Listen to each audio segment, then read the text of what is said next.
ನಾಳೆ ನನಗೆ ತಿಳಿದಂತೆ ನನಗೆ ಬಂದಿರೋ ಮಾಹಿತಿ ಪ್ರಕಾರ ನಾಳೆ 3 ಗಂಟೆ ಮೇಲೆ ಮುಖ್ಯಮಂತ್ರಿಗಳು ರಾಜೀನಾಮೆ ಕೊಡ್ತಾರೆ ಅಂತ ನನಗೆ ಅನಿಸ್ತಾ ಇದೆ. ಸಿಎಲ್ಪಿ ಸಭೆ ಸರ್ ನಾಳೆ ಸಿಎಲ್ಪಿ ಸಭೆ ಕರೆಯೋಕ್ಕೋಸ್ಕರ ಮುಖ್ಯಮಂತ್ರಿಗಳಾಗ್ಲಿ ಸುದ್ದಿವಾಲಾಗ್ಲಿ ಕಾಂಗ್ರೆಸ್ ಅಧ್ಯಕ್ಷರಲ್ಲಿ ನಮ್ಗೆ ಇನ್ನೂ ಏನು ಇನ್ಫಾರ್ಮೇಶನ್ ಕೊಟ್ಟಿಲ್ಲ. ನಾಳೆ ಬರ್ಬೋದು ಅಂತ ನಾವು ಎಕ್ಸ್ಪೆಕ್ಟ್ ಮಾಡ್ತಾ ಇದ್ದೀವಿ. ಸಿಎಲ್ಪಿಗೆ ನಾಳೆ ಬಂದ್ರೆ ನಾಳೆ ಎಲ್ಲರೂ ಫೋನ್ ಮಾಡಿ ಸಿಎಲ್ಪಿ MLAಗಳಿಗೆ ತಿಳಿಸ್ತೀವಿ. ಈ ನಿರೀಕ್ಷೆ ಇತ್ತ ಸರ್ ನಿಮ್ಗೆ? ಯಾರಿಗೂ ನಿರೀಕ್ಷಿತ ಅನಿರೀಕ್ಷಿತವಾಗಿ ಆಗಿರೋ ಡೆವಲಪ್ಮೆಂಟ್ ಇವೆಲ್ಲ. ಸರ್ ಈಗ ನೀವೇನೇ ಸಚಿವ ಸಂಪುಟ ಸೇರಬೇಕು ಅಂತ ಪ್ರಯತ್ನ ಮಾಡ್ತಾ ಇದ್ವಿ. ಸಚಿವ ಸಂಪುಟ ಪ್ರಯತ್ನ ಮಾಡ್ತಾ ಸಕ್ಸಸ್ ಆದ ತರಕಂತ ಈಗ ರೀಚೇಬಲ್ ಮಾಡೋ ಬದ್ದು ಈಗ ಹೊಸ ಮುಖ್ಯಮಂತ್ರಿ ಬರ್ತಾರೆ.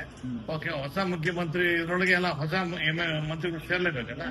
ಅದ್ರೊಳಗೆ ನಾವೆಲ್ಲ ಸೇರ್ಕೊಂತೀವಿ, ನಮಗೂ ಸೇರ್ಸ್ಬೋದು ಅಂತ ನಾವು ಆಸೆ ಇಟ್ಕೊಂಡಿದ್ವಿ. ಈ ಹಳೆ ತಂಡನೇ ಮುಂದುವರಿಸಬೇಕು ಅನ್ಸುತ್ತೆ ಸರ್, ಅದು ಕಂಪ್ಲೀಟ್ ಚೇಂಜ್ ಮಾಡಬೇಕು? ನನ್ನ ಪ್ರಕಾರ ಹಳೆ ತಂಡನ ಒಂದು 15-20 ಜನಕ್ಕೆ ಚೇಂಜ್ ಮಾಡ್ತಾರೆ ಅಂತ ಅನ್ಸುತ್ತೆ.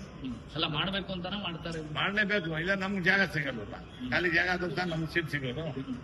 ನಾವು ಖಾಲಿ ಮಾಡ್ಲೇಬೇಕು ಅಂತ ನಾವು ಹೇಳ್ತೀವಿ. ಹೊಸ ಮುಖ್ಯಮಂತ್ರಿಗಳಿಗೆ ನಾವು ಒಂದು ಅರಿಕೆ ಏನಂದ್ರೆ, ಯಾರೇ ಹೊಸ ಮುಖ್ಯಮಂತ್ರಿ ಆದ್ರೂ ಕೂಡ ಅದೆಲ್ಲ ಕನ್ಸಿಡರ್ ಮಾಡಬೇಕು, ನಾವೆಲ್ಲ ಹೊಸದು ಆದ್ಯತೆ ಕೊಡಬೇಕು ಅಂತ ಹೇಳಿ.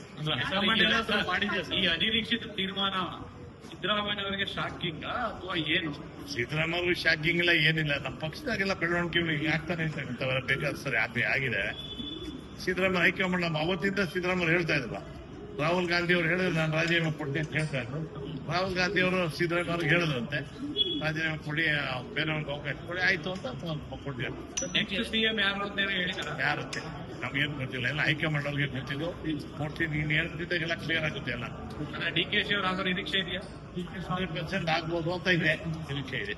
ಬಟ್ ಸಿಎಲ್ಪಿ ಇನ್ನು ಕರೆಯಕ್ಕೆ ಸೂಚನೆ ಬಂದಿಲ್ಲ. ಇದೇ ಸಿಎಲ್ಪಿ ಕರೆದ್ರೆ ನಾವೆಲ್ಲ MLAಗಳ ಒಗ್ಗಟ್ಟ ಇರ್ತೀವಿ. ನಿಮ್ಮ ಹೊಸದಾಗಿ ಒಂದು ಹೆಸರು ಬರ್ತದೆ, ಪ್ರಪೋಸ್ ಮಾಡ್ತೀವಿ, ಆಟೋಮೆಟಿಕ್ ಆಗೋದು.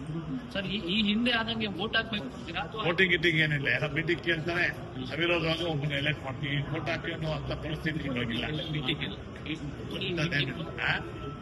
ವೋಟಿಂಗ್ ಪರಿಸ್ಥಿತಿ ಇಲ್ಲ.